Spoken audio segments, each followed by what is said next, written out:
Praise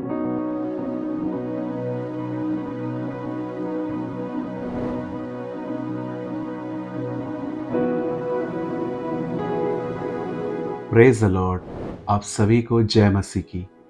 खुदावन यसु के पाक और जलाली नाम में आप सभी को सलाम। Greetings to you in Jesus mighty name. मेरे भाइयों, मेरी बहनों, एक बार फिर से हमारे प्रभु के अतुल्य और पवित्र नाम में मैं आपका स्वागत करता हूं। जैसे कि आज वीडियो नंबर 68 है और आप सभी जानते हैं कि इन बेसिक टीचिंग के चैनल को स्टार्ट करने के पीछे हमारा जस्ट एक ही उद्देश्य है, हमारा एक ही मोटिव है कि लोगों को उनके सवालों के जवाब मिले। ऐसे बहुत से लोग हैं जिन्हें ये सवाल होते हैं कि हम खुदा का कलाम बाइबल कैसे पढ़ें, हम वचन को कैसे पढ़ें, पढ़ने के बाद अगर हम उसे मनन कैसे करें, मनन करने के बाद हम जो चीज़ें हमें नहीं समझ में आ रही हैं तो हम उसे कैसे समझें। या तो कुछ लोगों के क्वेश्चंस होते हैं जैसे कि दुआ कैसे करनी है, अगर दुआ में मन भटक रहा है तो कैसे करें, कौन सी प्रार्थनाएं, निरंतर प्रार्थना क्या होती है। तो इन सारे क्वेश्चंस को, जो बेसिक क्वेश्चंस होते हैं, इस चैनल पे आपको हर सवाल का लगभग आपको आंसर मिल जाएगा। और ये 68 वीडियो है। इसमें हम प्रभु के साथ संगति क्या होती है, हम उसके बारे में बात करेंगे। लेकिन आज के वचन को शुरू करने से पहले मैं आपको वही बात कहूँगा जो मैं हमेशा कहता हूँ। मेरे भाइयों, मेरी बहनों, हमेशा याद रखिएगा, हमारा प्रभु बहुत जल्द हमें लेने आ रहा है। यीशु मसीह का पहली बार आना पापियों के लिए था। हम पापी हैं और परमेश्वर ने हमारे लिए अपना बेटा भेजा और आज यीशु के कारण हमने उद्धार पाया। उसकी ज़िंदगी के कारण, उसके मृत्यु और पुनरुत्थान की वजह से हम बचाए गए। लेकिन इस बात को हमेशा याद रखें, जब अब वो दोबारा बादलों पर अपने लोगों को, अपनी कलीसिया को लेने आएगा, तो अब वो उन्हें लेने नहीं आएगा जो पाप में है। अब वो उन्हें लेने आएगा जो धर्मी हैं, जो उसके साथ चलते हैं, जो उसकी आज्ञाओं को मानते हैं, जो एक अनकॉम्प्रोमाइजिंग, एक समझौते वाला ज़िंदगी नहीं, पर एक ऐसी ज़िंदगी जीते हैं जो परमेश्वर को प्रसन्न करती है। इसीलिए मैं आप में से हर एक को कहना चाहता हूँ, अपने आप को इस भ्रष्ट संसार से, इस दुनिया से बचाएं और खुदा के साथ चलते रहें। और मैं होप करता हूँ आज का सरमन, आज का ये वचन आपको बहुत हेल्प करेगा कि आप आने वाले दिनों में और कैसे ग्रो कर सकते हो, बढ़ सकते हो। इससे पहले कि मैं वचन को एक्सप्लेन करूं, मैं उसको सबसे पहले आपके सामने रखना चाहता हूं। आज का वचन 1 कुरिन्थियंस चैप्टर 6 और उसका 17 है। पहला कुरिन्थियो उसका 6 अध्याय और उसका 17वां वचन यहाँ लिखा है, और जो प्रभु की संगति में रहता है वह उसके साथ एक आत्मा हो जाता है। बाइबल हमें कहती है कि जो लोग अपने खुदा को समय देते हैं, संगति करते हैं, वो उसके साथ एक आत्मा हो जाते हैं। अगर आप प्रभु की प्रार्थना को पढ़ेंगे जो उसने मरने से पहले की थी, तो उसमें वननेस आने के लिए, एक होने के लिए बहुत जोर दिया था। उसने उसे बहुत बार प्रभु से कहा कि जैसे तू और मैं एक हैं, वैसे ये भी हम में एक हो जाएं। मैं तुझसे ये नहीं कहता कि तू उन्हें उठा ले, और मैं तुझसे कहता हूँ तू इन्हें शैतान से बचाए रख और इन्हें एक बनाए रख। परमेश्वर चाहता है कि हम उसमें आए, हम उसमें ज़िंदगी बिताएं, वह हमारा कवच बने। जैसे कि आपने देखा होगा कि जब दाऊद गोलायत से लड़ने के लिए जब वो जा रहा था, तो शाऊल उसे अपना पूरा आर्मर ड्रेस जो था, पूरा कवच पहनने के लिए कहता है। परमेश्वर चाहता है कि वह हमारा कवच बने, वह हमारी डाल बने, वह हमारी तलवार बने, वो हमारा एक पूरी तरह से वो हमारी ड्रेस बने। लेकिन इससे पहले कि हम उसके अंदर जाएं, हमें उसके साथ संगति करनी पड़ती है। बहुत सारे लोग इस क्वेश्चन को लेके जिंदगी जीते हैं कि आखिर परमेश्वर के साथ संगति होती क्या है। यहाँ पौल भी कुरिन्थियों को कहता है कि तुम्हें परमेश्वर के साथ संगति करनी चाहिए, क्योंकि जो उसके साथ संगति में होता है वही उसके साथ एक हो जाता है। याद रखिए, यीशु आपके लिए मरा है। वो सिर्फ इसलिए नहीं मरा है कि आप उस पर विश्वास करके पापों की क्षमा पाके एक बार फिर से आप अपनी ज़िंदगी शुरू करें, जैसे आप चाहें वैसे जी सकते हैं। जी नहीं, वो इसीलिए आया ताकि आप और मैं गुनाहों की माफ़ी पाने के बाद परमेश्वर के साथ एक हो सकें। इसीलिए पर्दे को फाड़ दिया गया ताकि मनुष्य एक बार फिर से, इंसान जो है वो एक बार फिर से खुदा की उपस्थिति में आ सके और उसके साथ एक हो सके।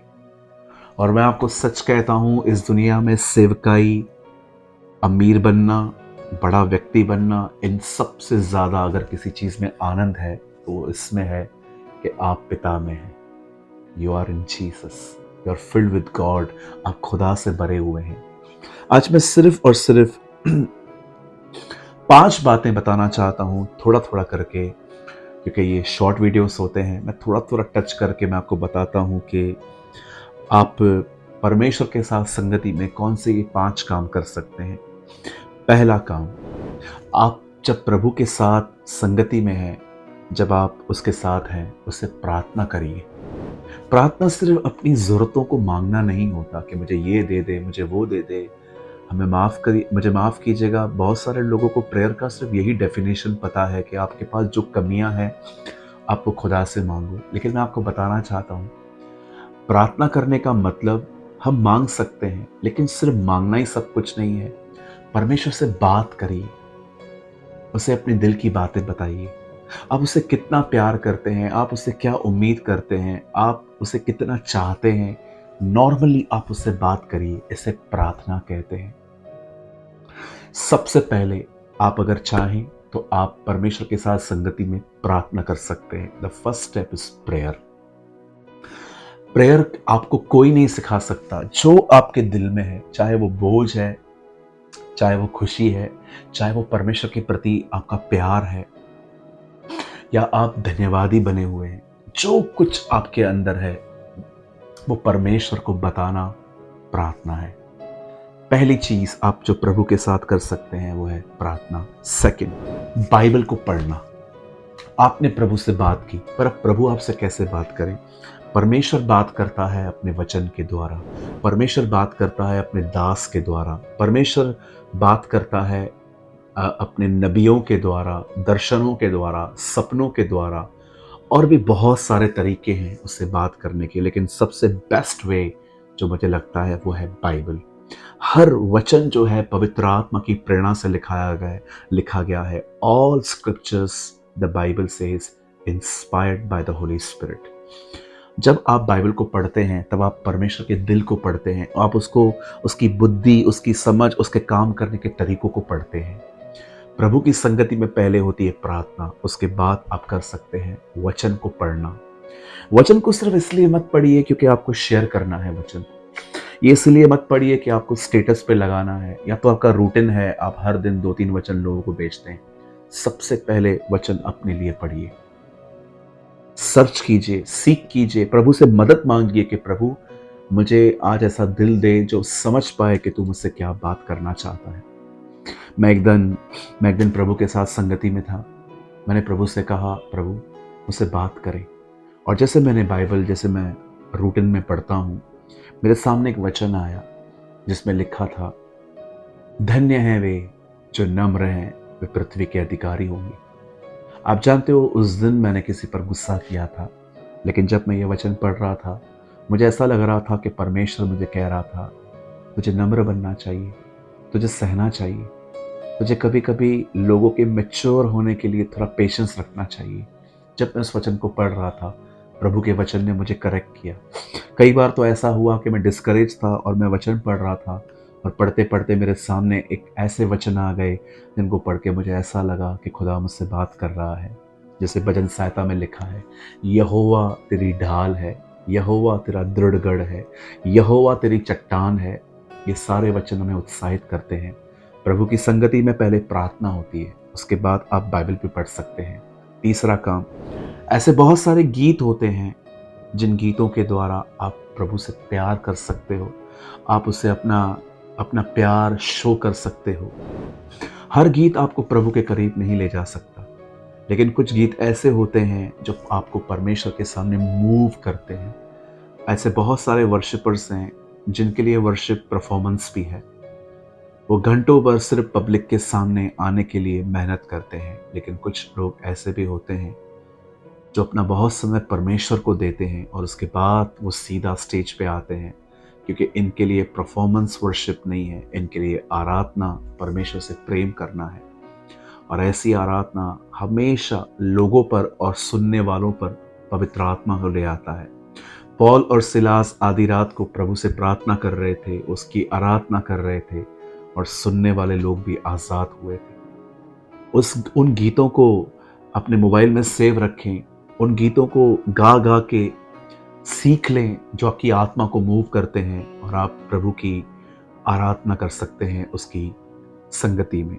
चौथा काम, कभी कभी हमें उपवास करना चाहिए, और उपवास करके हमें प्रार्थना करनी चाहिए, आराधना करनी चाहिए, बाइबल पढ़नी चाहिए। उपवास में एक अच्छा बेनिफिट ये होता है कि जब आप उपवास करते हैं तब आपके अंदर खाने पीने के कुछ विचार नहीं होते, क्योंकि आपने ठान लिया है कि आप कुछ नहीं खाएंगे, आप अपने स्टमक को आज आराम देंगे। और जब आप इस तरह से प्रभु के सामने जाते हैं तो आपका मन बहुत हद तक परमेश्वर के करीब चला जाता है, क्योंकि ये खाली है, इसमें ट्रैफिक नहीं है।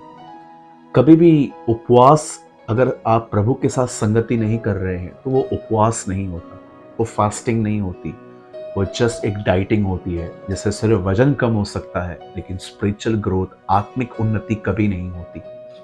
और एक पांचवा काम जो आप प्रभु की संगति में कर सकते हो वो है, जो कुछ उसने आपके लिए आज तक किया है उसे याद कर कर के उसे धन्यवाद दें।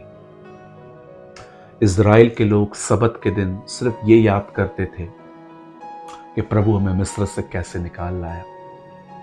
इसीलिए आपने देखा होगा पुराने नियम में ऐसी बहुत किताबें हैं जिसमें ये कहा गया है, प्रभु का धन्यवाद करो क्योंकि उसकी करुणा सदा की है और वह भला है। मेरे भाइयों, मेरी बहनों, कलाम कहता है हमेशा धन्यवादी बने रहो। एक जगह पे लिखा गया है, धन्यवाद देने वाला परमेश्वर की महिमा करता है, धन्यवाद का बलिदान प्रभु को बहुत भाता है। हमेशा धन्यवादी बने रहें। कई बार प्रभु के साथ बैठ के सिर्फ उसके उपकारों को याद कर करके उसे धन्यवाद दें।